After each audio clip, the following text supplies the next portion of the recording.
those responsibilities.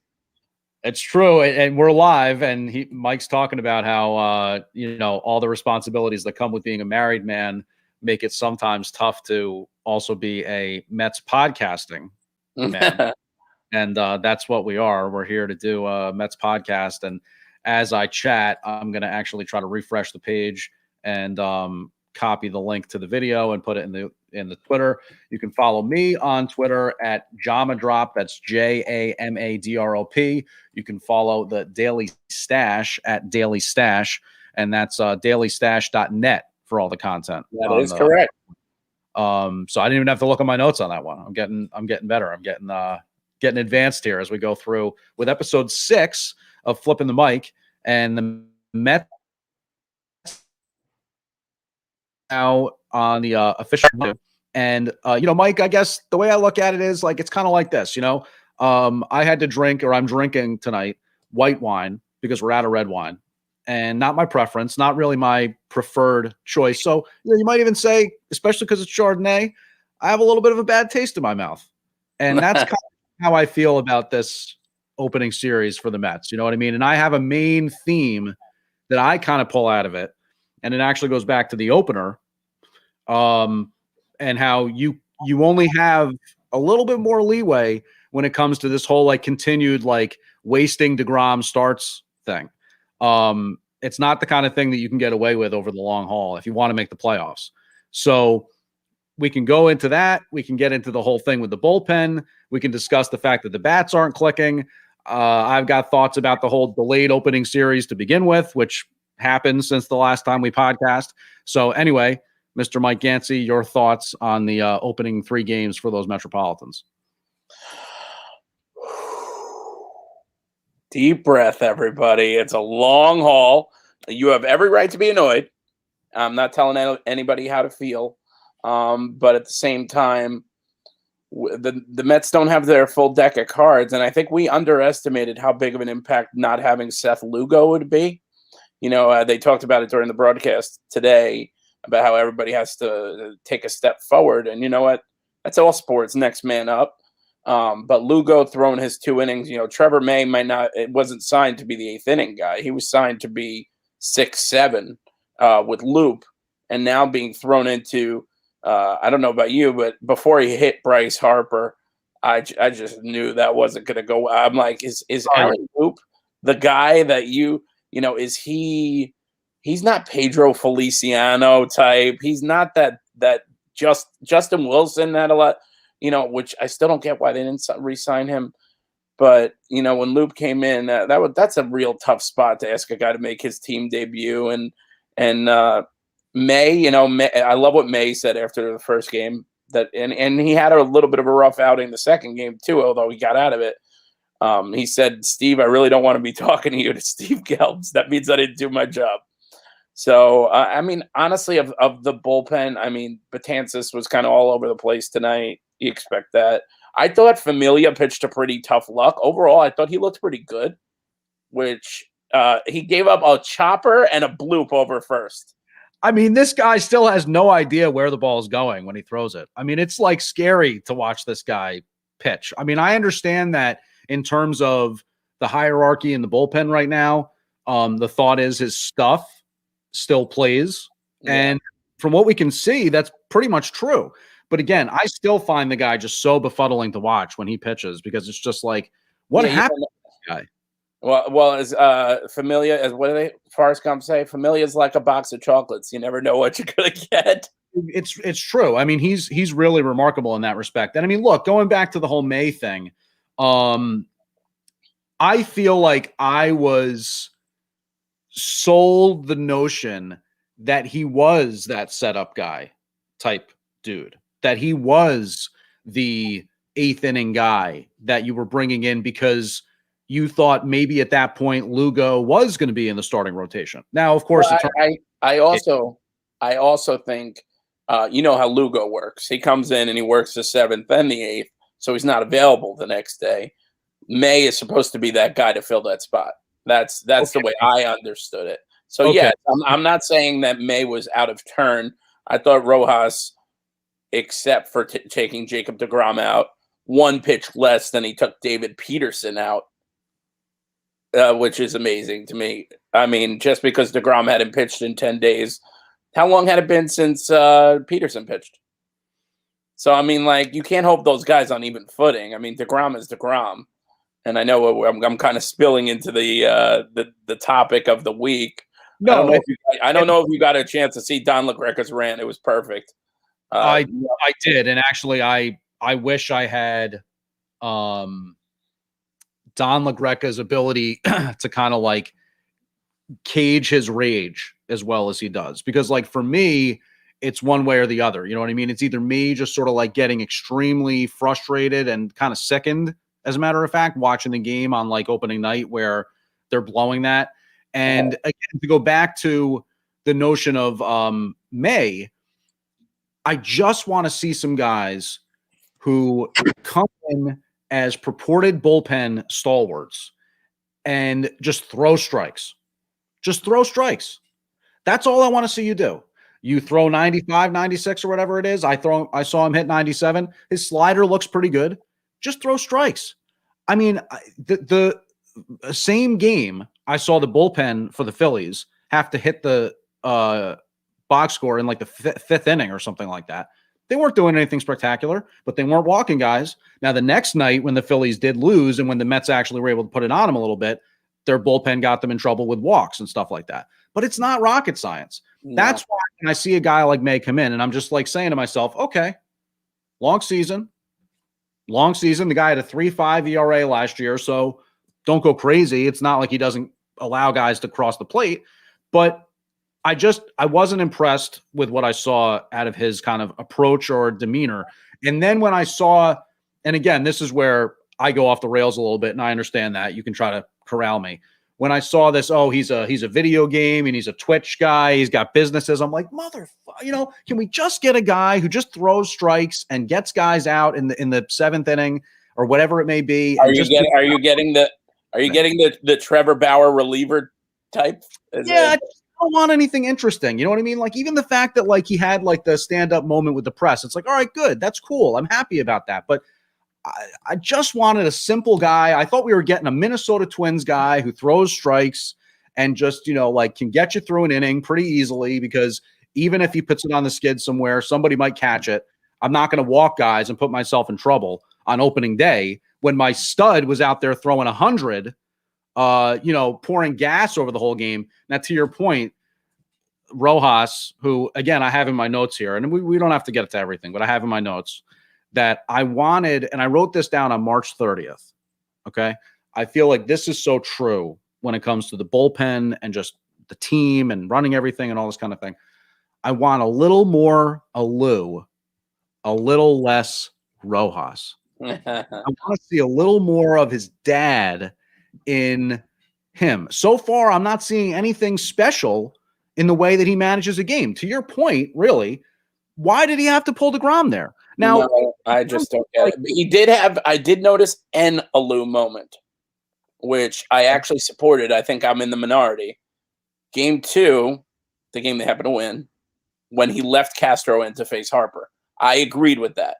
Okay. I thought Castro, be it as it may, he got a couple hard balls hit off him. I think he gave up a run yesterday. But overall, he's probably the best option at the moment, at least in his first weekend or weekend. It's during the week.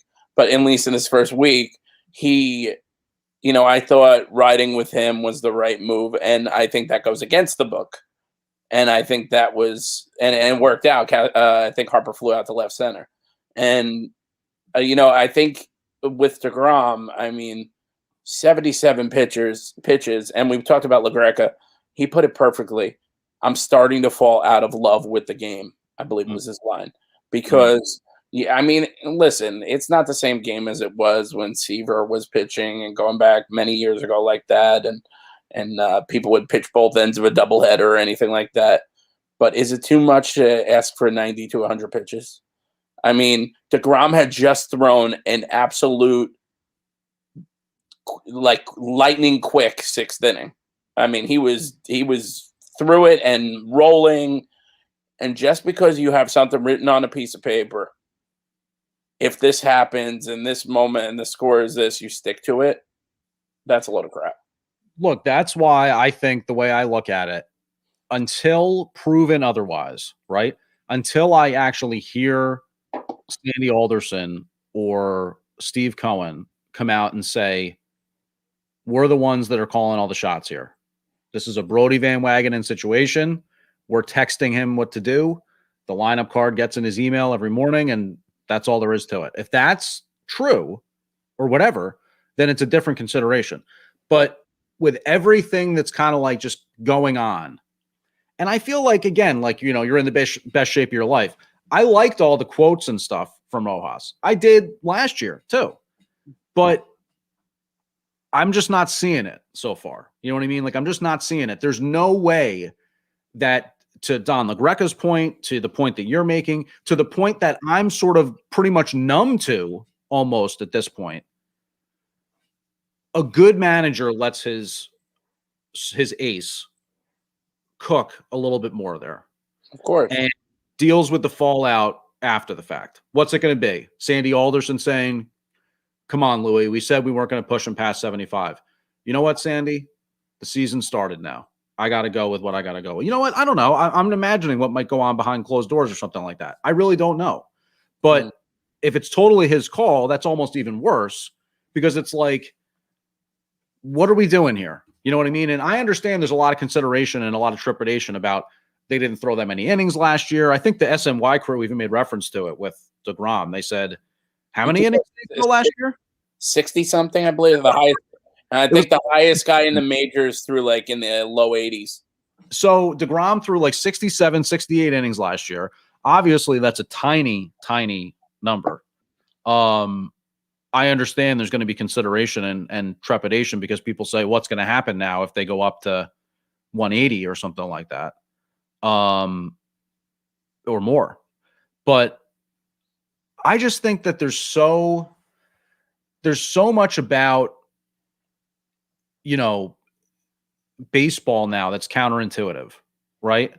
And it's kind of fitting in a way that DeGrom is continuing to add velocity as he goes on in his career. And he's defying physics in that sense. Oh my gosh. And in a lot of ways, it's just because he's that good of a pitcher. In other words, his mechanics and his understanding of his body and how in tune that sort of whip is that he becomes, it's so on that level that he's just getting better with it. And of course, you reach a peak at some point. This isn't Sid Finch in Sports Illustrated, you know what I mean? Throwing 180 miles per hour. But that being said, there's no reason to say he can't go out there and pitch a full season, even if he hadn't thrown anything last year, even if he was in World War II service or something like that. You know what I mean? Like, in other words, like, why does everything get so babied now when there's no definitive proof or exercise or anything that I've seen that says it's definitely about this as far as when you get Tommy John, it's definitely about this as far as when your shoulder blows out, it's definitely this when there's no thoracic outlet syndrome. They still don't even really know. I mean, so I don't know. It's a good point that LaGreca makes. 30, 40 years ago, you could imagine being at the ballpark and seeing that happen. You'd be like, what happened? Did DeGrom get sick? Like, is he, you know, have a blister? Maybe that would be it. They would say, get the pickle juice. Get the pickle juice out. That's what they'd be saying. So I don't know. It's frustrating. But the thing for me is, going back to the whole point of the week, DeGrom is the key, right? He's the key on so many levels. He's the key in terms of if you want to be something as a team or if you just want it to be like his grand accomplishments that we continue to talk about.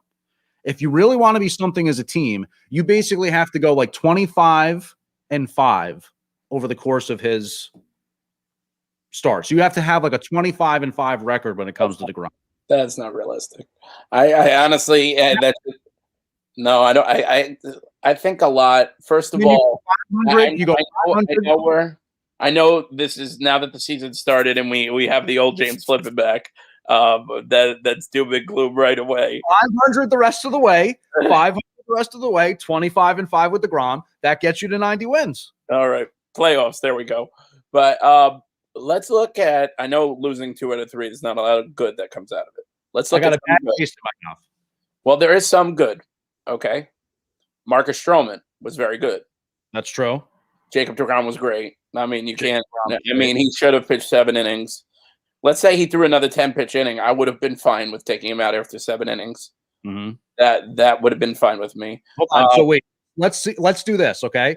Let's see how many. Because my fiance was saying you're being too negative. You don't have enough. There's positives. There's a lot of positives. And I said, I wasn't acknowledging the positives. So you just gave 2. I'll give 2. Let's see how long we can go providing positives. Okay. That's a good little exercise. So I'll say Dom Smith and Pete Alonso, 2 big time positives. Okay. Give me a second. All right. I think it's fair, although it wasn't sexy. I thought Lindor had a pretty good series. I mean, he got on base.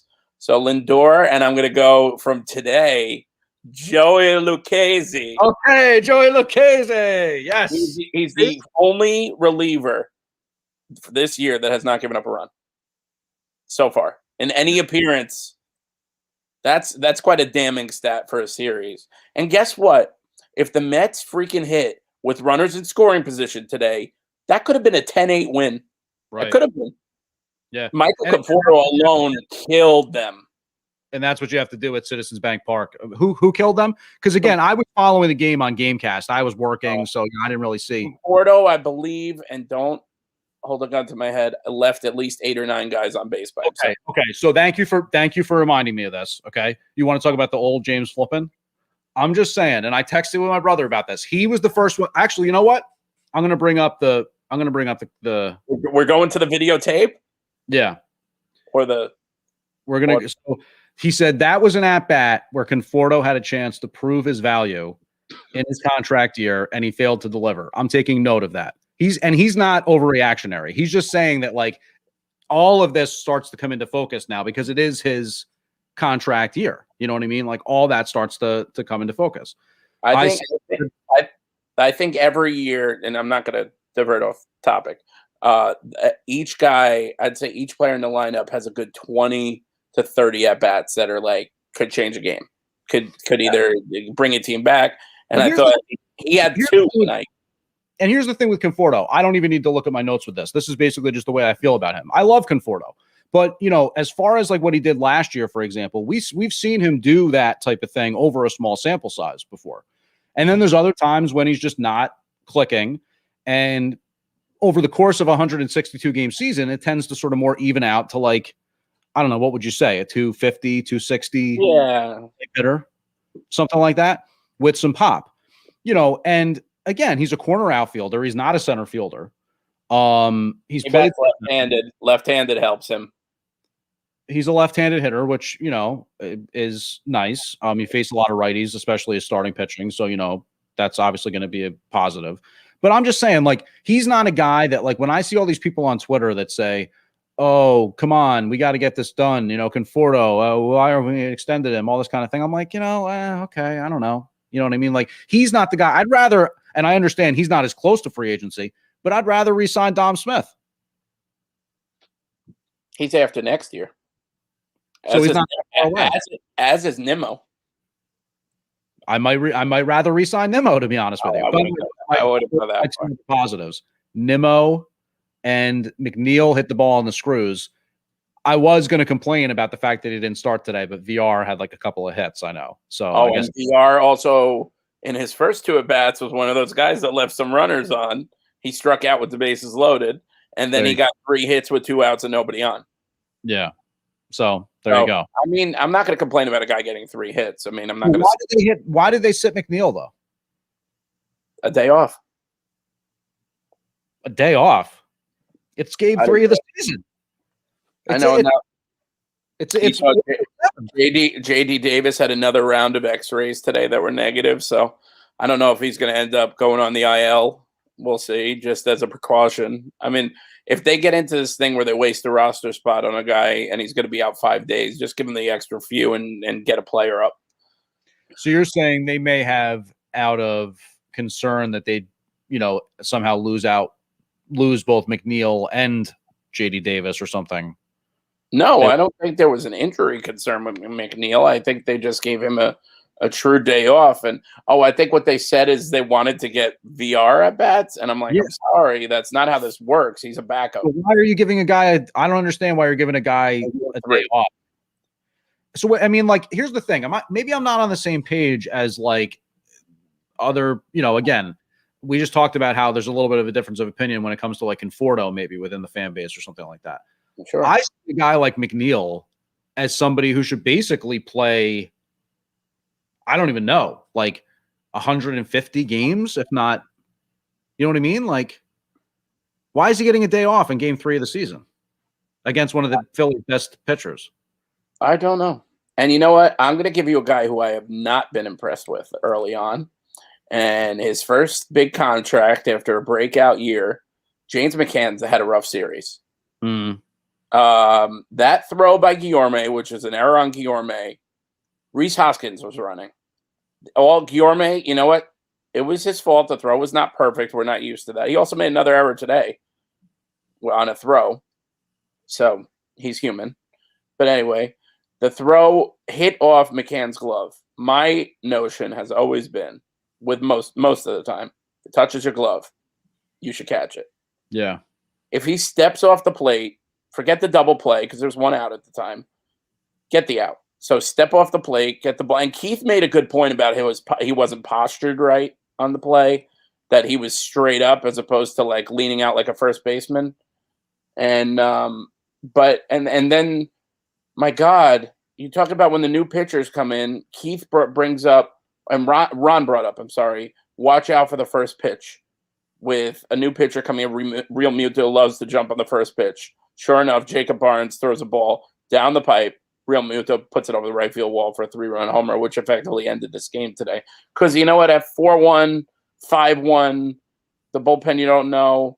I mean, the Phillies, from watching this first series, have a couple interesting guys out there now, which I think if their bullpen's better, they might be able to make some noise, enough to be a thorn in our side all year, which when are they not, even when they suck? But I mean, I think they're better than that, honestly. I mean, I don't see that much separation between the Phillies, the Mets, and the Nationals right now. You could sort of point to all three of them having their pluses and minuses. You know what I mean? Like, I think that from top to bottom, the Braves are still the class of it all. Even with their record? Prove. You know what I mean? Even with the Braves record, whether they, I think they're 2-4. I think 2-4 now. They're on a 2-game winning streak. Yeah, they won. They swept the doubleheader today. They're on a 14-inning 2-game winning streak. Yeah, 14. Oh, right, because did they play 2 7s today? I'm pretty sure they did. Yes. Okay.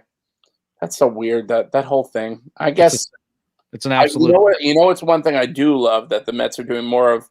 He said more of in 22. There's some examples this year. I love the 1:10 Saturday game. I think that should have always been like. I always enjoyed the daytime Saturday game. It always bothered me a little bit that they did the Saturday night. I guess they just figured it was that much because Saturday night is social night. You're not supposed to be staying home. There's no reason in the middle of the summer. I mean, the only time I can ever think of that being something that I enjoyed, and back then it was a lot more rare, was, maybe you're playing cards or something like that and you have it on in the background. I mean, like that was something where, whatever. Not that big a deal, but yeah, I mean, why would you want to have the game on when you can go out and do something? Anyway, the daytime game on Saturday, I agree with you on that. But just to go back to what you said about, Real Muto, 2 things. One, you couldn't have had sort of a more annoying example of why you pay a guy like Real Muto as opposed to the sort of bargain version in McCann. You know what I mean? It didn't end up being. I mean, it was like another $10 million, which in Steve Cohen's world is like another $10. But I think that's a shame. Judged the catcher market a little bit. Nobody expected. You and I both didn't expect Real Muto to be off the market on the market, as long as he was. So I think everybody was a little, and I mean, there's still a couple of interesting guys out there that aren't signed. One the Mets should absolutely call today is Shane Green. I don't know why they haven't called him, or if they have called him, maybe he's holding out for guaranteed money. I mean, he's worth it. But I mean, wouldn't he look nice in the back of that bullpen right now? So anyway. It's weird. I don't really understand. I mean, I think that baseball has got a lot of issues that plagues it. I mean, like we could talk about also just kind of like the pace of play issues, I guess, and the fact that the games like kind of dragged. Today was terrible. Today ended like a little while ago. It was 4 hours. It was 9 innings. Yeah, it's unbelievable. I don't know what the hell's going on, but it's not good. The CBA and free agency process sucks. It's broken. It's not good. You know what I mean? Like I hate the fact that all these free. I mean, does it have something to do with a draft pick or something with Green? I don't think so. And also, another thing is, as you say, the pace of the game. I now, as you know, live in Suffolk County. I live pretty well into Suffolk County in Miller Place. I'm like an hour and a half from Citi Field. So I'm one that never leaves a game early. I know people that I got to be up tomorrow. Blah, blah, blah. I'm like, that's not me. And if I'm going to a game with that person, I'll meet you there, or we could find our own ways, because I'll sit there by myself to watch the end of the game after spending most of it with somebody. Right. So a game like tonight starts at 7:10 at Citi Field. So you're talking about I'm not walking in the door minimum till 12:30, something like that. Yeah. And then you got to work the next day. I mean, that's going to like discourage people from going to a lot of games if they're in that similar situation. So let's talk about maybe people that live in like Westchester or Jersey or whatever. I mean, the people I'm like, yeah, as you know, I mean, how long does it take you to get Citi Field if you drive? Oh yeah, I mean, like you're definitely talking about like midnight. You know what I mean? Like you're getting home. Like that's your best case scenario most of the time. Yeah, and who goes home and just goes to sleep? It doesn't usually work that way. So okay, turn it to 1 a.m. Right. But it's just I'm happy with where I live. That wasn't the point I was making. But in terms of the pace of a game, a game shouldn't have to take more than like 3. Should be like max. And but I mean, so much bullshit. And I feel like at the same time, I also feel like, like as a guy who was Nassau, now you're Suffolk, you're like, I shouldn't have to deal with this sort of affront. You know what I mean? Like, I know I was in a pretty cozy situation where it took me like 35 minutes before, but I had to go and want a house instead of one closeted apartment. How dare I? Oh man. What's funny is, when I was before I got into like the news game, again, the region, I guess, you know what I mean? Like you don't know as much about, like I didn't know Long Island really. I didn't know the regions of it all. I didn't realize that out in Suffolk County on the North Fork, there's like a major wine. Oh yeah, big time. Like one of the best, like one of the big, like a huge. There's vineyards by us too. I mean, there's several vineyards maybe in like 15, 20 minutes away that aren't that, but the main stretch that you're talking about is probably like 30, 40 minutes. It's not that far. But I definitely plan to explore it. Yeah. Unfortunately, my wife isn't as much into that stuff. I mean, she would go, but like it would be like, okay, babe, you're driving today. Yeah. All right. Well, look, let's chat for another 10 minutes or so. We're not gonna go crazy here. It's only 3 games into the season. Obviously it's a marathon, not a sprint. We know that about baseball. Right. Let me ask you a question. I want to control the tide here for a second. Okay. You see that they are, I know it's already legal in Jersey, but do you think the legalizing of sports gambling is going to like affect the broadcast and it's going to make it maybe a little more annoying with all the ads and stuff? Well, I mean, it's interesting that you bring it up because I think that I don't know how to quite put my finger on the whole sports betting thing. And what I mean by that is there's something about it that bothers me. There's something about, and I say this as someone, for example, who has bet on sports before and someone who enjoys a little bit of cannabis from time to time. Okay. I sort of resent the way the powers that be are so quick to go from this is the sort of immoral behavior that we shun as authority to let's get bye, bye. Give us your money. Bye. That's the best thing ever. Here you go. Give us some money. Bet on sports. It's like, okay, all of this is just a little icky now. You know what I mean? Like the extent so ubiquitous in sports marketing, and it's so present, and it's not just sort of like this fun sort of like underbelly aspect of sports, and maybe underbelly is too negative a term, but it's like in your face all the time. It's like betting. The bookie's here. Here's the bookie. You want to make a bet? It's like, yeah, chill, dude. You know what I mean? Like I'm just watching the game.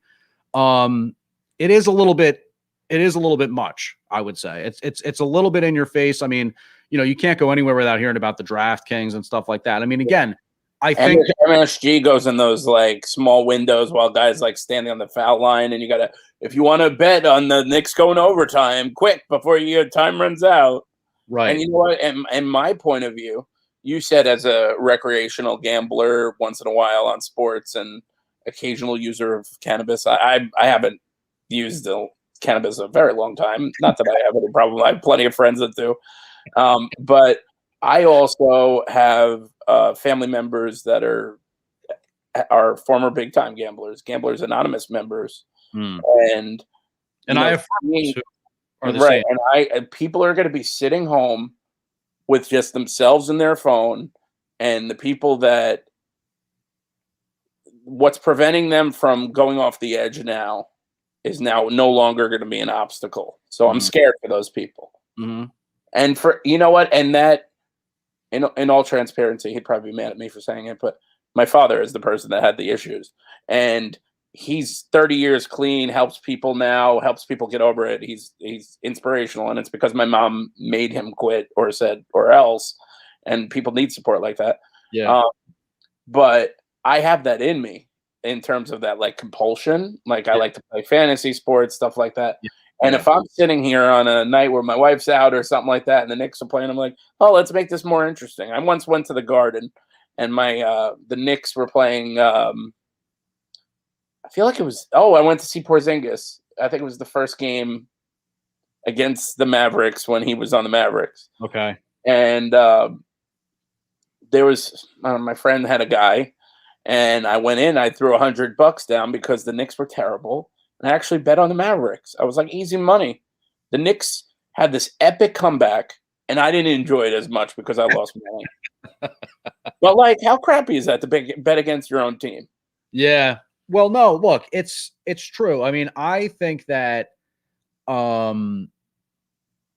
it's much like anything else in life in that everything in moderation. You know what I mean? Like, I like fantasy in that respect because I do get more out of the football season, for example, out of it. Yeah. I would be less likely to take as keen an interest in all these other teams and all this kind of stuff. And so I get more out of it in that respect.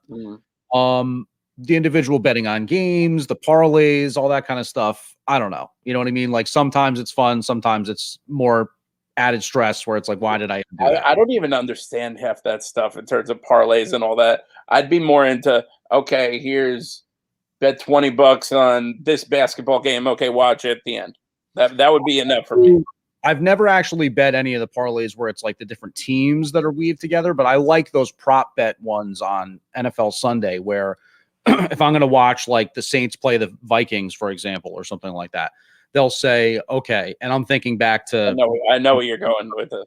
Like Taysom Hill, 60 yards rushing, Alvin Kamara, 45 yards receiving, Michael Thomas, 80 yards receiving or something like that. And there's a million different ones. It could be this person has this many tackles, or like somebody you could say this person gets a tight end that actually ups the odds and ups the payout. I mean, less likely. Do you know how many people gamble on the coin flip at the Super Bowl? I mean, literally a heads or tails. It's like millions of dollars is spent just on the coin flip. And half of that money is guaranteed to be a loss. There's no push. With the two options. So if there is some people gamble on the length of the national anthem and all that kind of stuff, it's just it goes to. I mean, if you get to that point where you're betting on that kind of stuff, it's like you just need to bet. And it should be more of a thing that you do once in a while for fun, as opposed to like a way to make money, because that's, gambling's for suckers overall. Yeah. Well, That's look, and I knew a guy who, is or was a professional gambler out in Las Vegas who did college sports, as a matter of fact. And like kind of that was his business, and he studied it like you wouldn't believe, and he had charts and all this kind of stuff. And I mean, he said it was stressful, you know what I mean? And he was like, I made money for however long I did it. And then I was like, I have to give this up. You know what I mean? Yeah. Yeah, it's not that's not the life I'm looking to live. That's no, sure. especially if, God forbid, your buddy got in a situation where he's borrowing from the wrong people and they can't pay him back.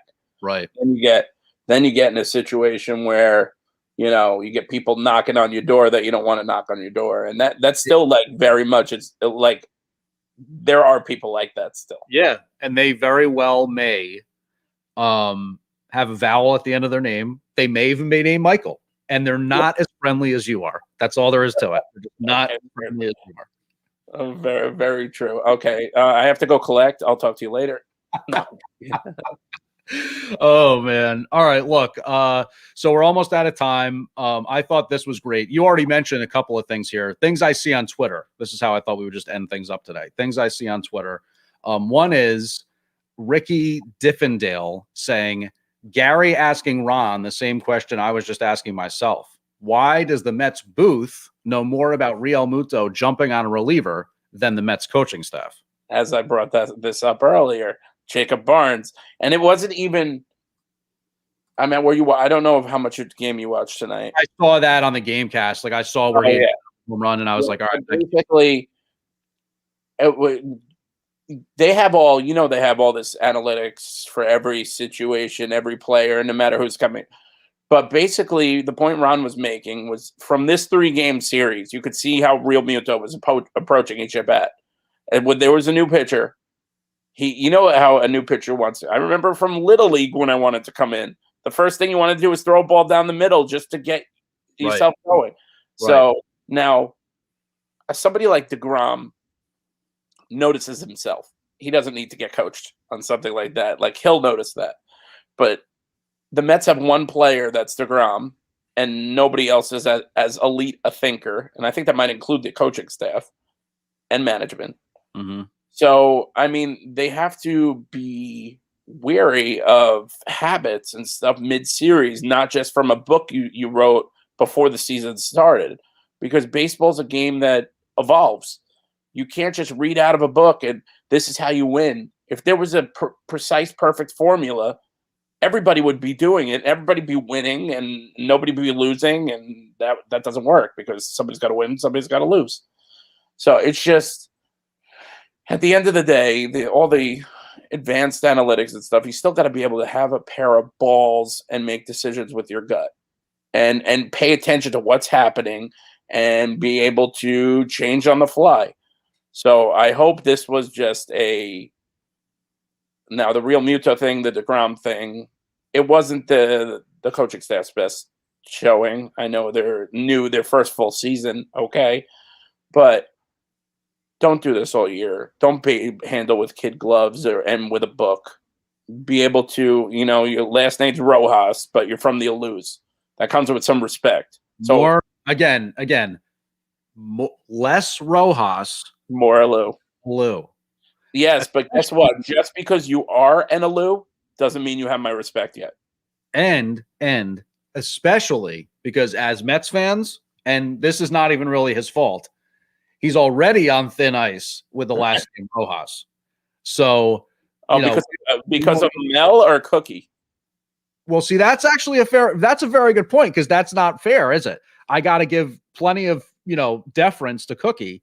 And it's, of course, Mel where I'm coming down on the hard side. I understand that. Well, you remember Cookie? Which game was that? That Darrell Hamilton hit a ball down the left field line, and Adrian Johnson calls it foul. This heavy set umpire that was a nasty SOB. I don't know if you remember. And all of a sudden, Chris Berman. It was an ESPN game. Chris Berman was calling the game. And all of a sudden you see Rojas in Johnson's face, and Rojas just gives him like a violent shove. Bobby Valentine couldn't get there in time. He was pretty entertaining for a third base coach. Yeah, he was. All right. Well, look, at a time. Oh, one last thing from Twitter.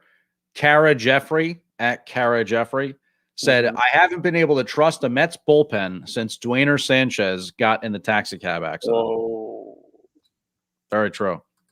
That's hard to argue with. I mean, honestly, when I think of trusty bullpens, I mean, Chad Bradford, Pedro Feliciano setting up, what was that? K-Rod or Billy Wagner? Who came after that? Billy Wagner was the closer back then, yeah. Yeah, that's probably the best bullpen in recent memory. Yeah. And we still haven't seen your boy Edwin Diaz yet. I thought they might throw him in inning tonight. I thought tonight they would have threw him in the 8th inning. Well, that's the crazy part. And again, not to nitpick, not to go too crazy, but probably not the best managing in the sense that you don't have your closer pitch in the first series. Because even if you don't necessarily worry about whatever situation it was pitching in, that last game, I think you have to get him in that last inning, that mop up, because then, the next time out, it's going to be like, well, he hasn't pitched in 13 days. So, what situation it creates? He almost has to pitch tomorrow. Right. I mean, so we got to see. So Taiwan gets his first. Taiwan Walker making his debut, his home debut, making the Citi Field opener. Who's pitching for the Dolphins? The Marlins. Do you know? The Hurricanes. It still says TBD on the probable pitchers on MLB, so I don't even think they know. It says TBD for Sunday too, but everybody expects that to be their ace, Sandy Alcantara, and Trevor Rogers is pitching Saturday against DeGrom. And I guess what's it called? Is Nito getting the start tomorrow with the daytime? One would think. Yeah, I would think. Although you know what, they did put Nito in late in the game today, so I'm wondering if McCann, just because it's the home opener, and maybe he'll sit. Oh no, they're off Friday, aren't they? Is it Thursday, Saturday, Sunday? Well, they do like to do that for rainouts in April, right? Yeah, so I'm pretty sure they're Thursday, Saturday. Yeah, it is. Yeah, they're off Friday. Yep. And one thing I like they're doing is they're not using the fifth start of the first time around, because it's DeGrom's regular rest. And I think DeGrom, they should mark every day on the calendar 5 days from when he pitches. Yes. And guess what? When you don't need the fifth starter, you skip it and let the Lucchese's and of the world, or maybe later in the year will be Syndergaard at that spot. Who knows? But let them, come out of the bullpen. Imagine Noah coming out of the bullpen. I'm just saying. Well, that would actually be nice. He would probably, instead of pitching a full game, he would probably come in throwing DeGrom speed. Yeah. And that plus his secondary pitches, watch out. Yeah. Who knows? A good friend of mine who also happens to be named Mike has often reached out and said DeGrom should be in the bullpen. DeGrom should be or Syndergaard. Syndergaard, sorry. Thank you. I was going to say, you don't take your ace out. Syndergaard. Scaring me. So we'll see with Taiwan Walker as he gets the start against the Fish. And we can't sign off before you give him credit where credit is due. What did I tell you was going to happen before opening day? I told you they were going to sign him. You did. You totally called that Lindor would sign, and obviously he did. That's a positive. How about that? That's the note we'll end on. No matter what happened in the opening series, they could have gone 0 for 3, and Lindor would still be a Met. So that's a positive. It is. We'll end on that. And of course, like we always like to say, let's go Mets. And we'll see you next time on Flippin' the Mike.